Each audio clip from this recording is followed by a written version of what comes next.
Hey, this is a niacin flush. You can see the skin is bright red. It's because niacin is coursing through me right now. So my ears are super red, or it's blotchy, everything. It's not a sunburn. It'll go away in 10-15 minutes. But it's hot. It's uncomfortable. It often itches, even in my elbow there. You can see in the bend, it's blotchy, super itchy. It's just part of the deal. Apparently if you suck on the niacin, like if you dissolve it in your mouth, you don't have the flush, or if it's in smaller amounts, or you take it with food. Actually, you take it with food, then that issue goes away. I just thought I'd point that out because it's going on. It's kind of uncomfortable.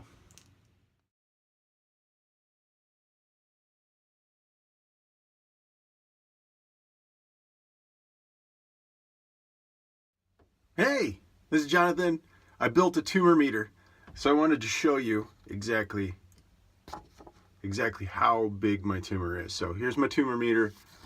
So it's 1 by 1.5 centimeters, and I thought it's really great to have a visual for that. So here we go.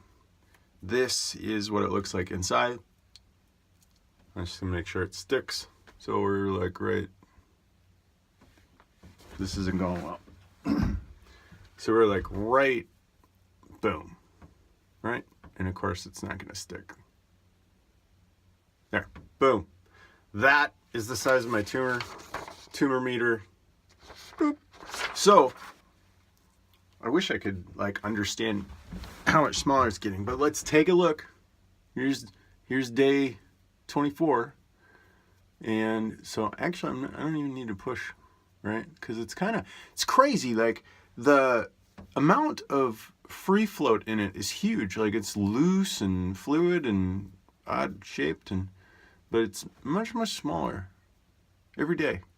So always in the morning, it's fun in the morning because I think my liver is now really cranking out the glutathione S transferase, which is going out and attacking this thing, and we're getting rid of them. So tumor meter, hopefully he's gonna get smaller.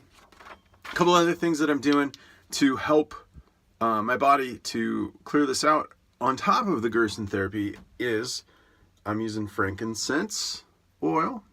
So it's an essential oil, boom, right from the Bible. Frankincense essential oil and myrrh. I'm gonna have to take a picture of these so that you can see them. Myrrh essential oil. So I take them, I put some on top, and I take some by mouth in the morning and at night. And the whole notion is that it gives my body some support to help remove that tumor. There's a lot of things that you can do, but I find it interesting, like, to always go back to the very foundation. Like Gerson was the first doctor to do it. And I got a little further in the book. It turns out his case, 50 patients, a study of 50 cases, 48 of them were terminal.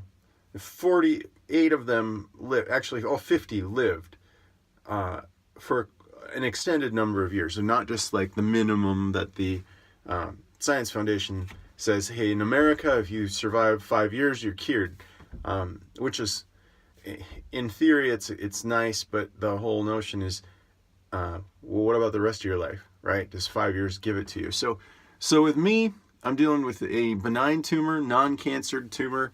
They wouldn't say it's metastasized, meaning it's spread all over my body, but I do have a few spots in the old spot between my jaw and my skull. And so there are 3 points that I know of for sure to look at when we go to do an MRI, probably in October. I think I need to schedule that yet. But the whole goal is that for me is I'm doing everything I can nutritionally to get rid of this freeloader. And when that happens, because I really believe it's going to happen, when that happens, I'll go in, get an MRI, have everything documented, and you will get to see the living proof that the Gerson therapy works. Pretty involved, honestly. I came across one of the doctors today from one of the centers who was like, a normal person would not be able to do the Gerson therapy. Somebody who is actually terminally sick would not be able to do it on their own. Like it's too much produce. I'll bring the table in. It's literally like 20 pounds a day. It's like 100 pounds of produce every 5 days. 140 pounds of produce over the course of a week that you eat. You take in all of the juice and all the other stuff, and like the amount of washing, food prep, preparation, even I'm struggling with it, and I'm pretty healthy.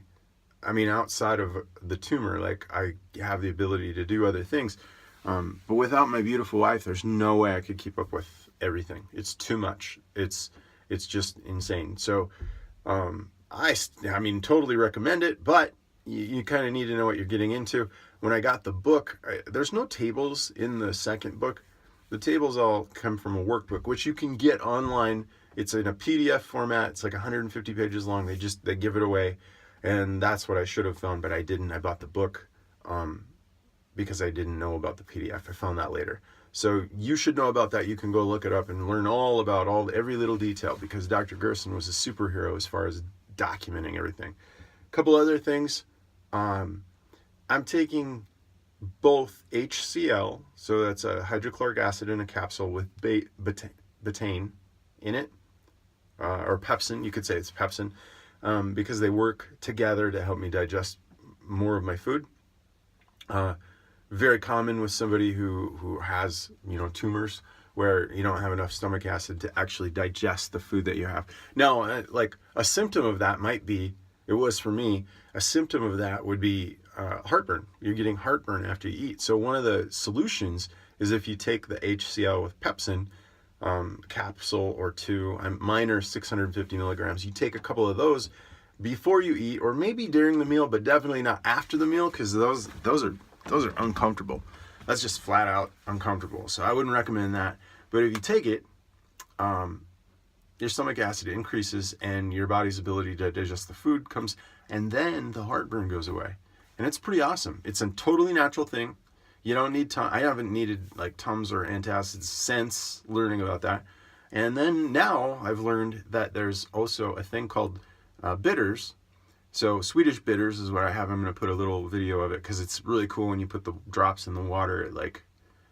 It just looks really cool. Y'all want to check that out.